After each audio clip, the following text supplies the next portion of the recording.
और भला कहीं दूसरे से उत्पन्न हुआ पुत्र भी राज्य में भाग पा सकता है? दूसरे से उत्पन्न हुआ जो पुत्र है, क्या वो राज्य पा सकता है? इसका तुम स्वयं ही विचार कीजिए। राज्य के अधिकारी तो हम लोग हैं। राज्य की जो अधिकार है राज्य का, उसके अधिकारी तो सिर्फ हम लोग हैं। इसका तुम स्वयं ही विचार करो। सनत कुमार जी कहते हैं, जब उन समस्त भाइयों ने इस प्रकार की बातें कहीं तो उसे सुनकर अंधक ने स्वयं अपनी बुद्धि से विचार किया, स्वयं विचार करने लगे। दीन हो तो अनेक वचनों से उन सबको शांत कर रात्रि में निर्जन वन में तप करने को निकल पड़ा। दीन तो था ही, क्योंकि नेत्रहीन था। नेत्रहीन, पैरहीन, अपंग होना, ये सब अपाहिज का प्रतीक है। वहां जाकर के उसने 10,000 वर्ष तक और मंत्र जपते हुए घोर तप किया। और जब इतने पर भी कुछ परिणाम नहीं निकला, तब उसने अपने शरीर को ही अग्नि में जला देना चाहा। जब तप करते करते 10,000 वर्ष बीत गए तो अंधक ने सोचा कि यह शरीर व्यर्थ है, इसको जला दिया जाए। उस समय ब्रह्मा जी के पास जाकर के समस्त देवता भयभीत हुए और स्तुति करने लगे। ब्रह्मा जी उसे वर देने के लिए तैयार हो गए। समस्त देवताओं ने प्रार्थना की अंधक को वर देने के लिए। ब्रह्मा जी चले तैयार हो गए। हे दानव, मैं तुम पर बहुत प्रसन्न हूं। ब्रह्मा जी ने कहा, मैं तुम पर बहुत प्रसन्न हूं।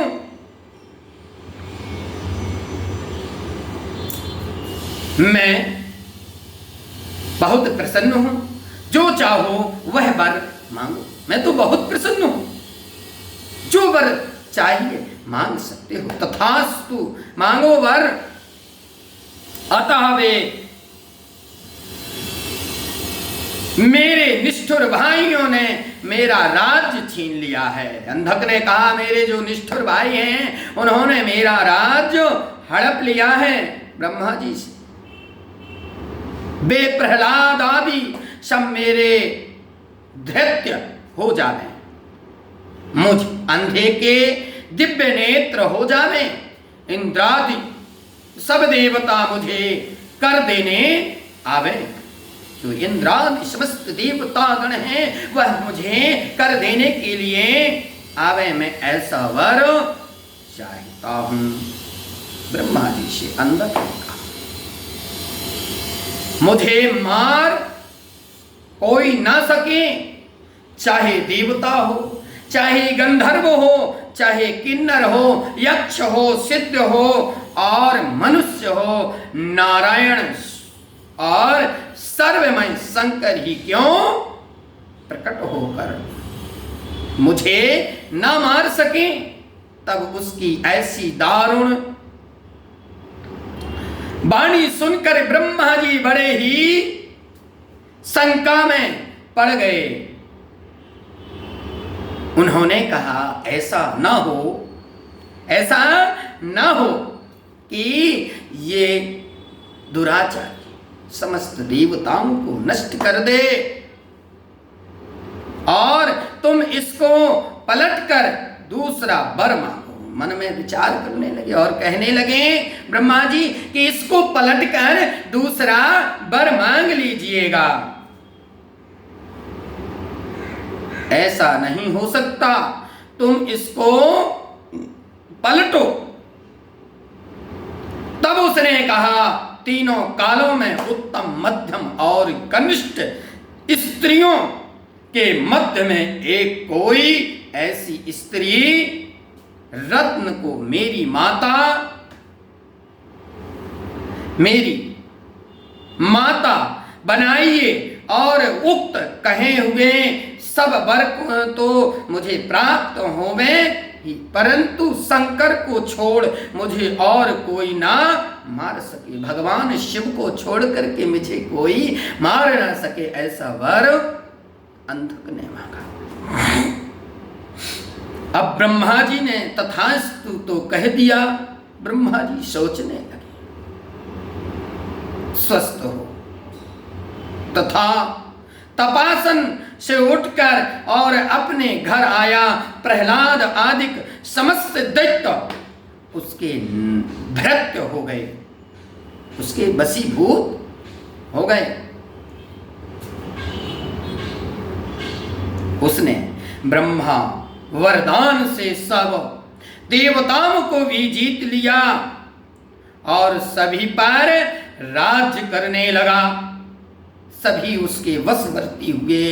वह मदान्ध हो और दुष्टों कैसा व्यवहार करने लगा और उसने अपने सभी मुख्य पुत्रों का तिरस्कार कर और वैदिक धर्मों का नाश कर, अंधक ने समस्त वैदिक धर्मों का नाश कर दिया।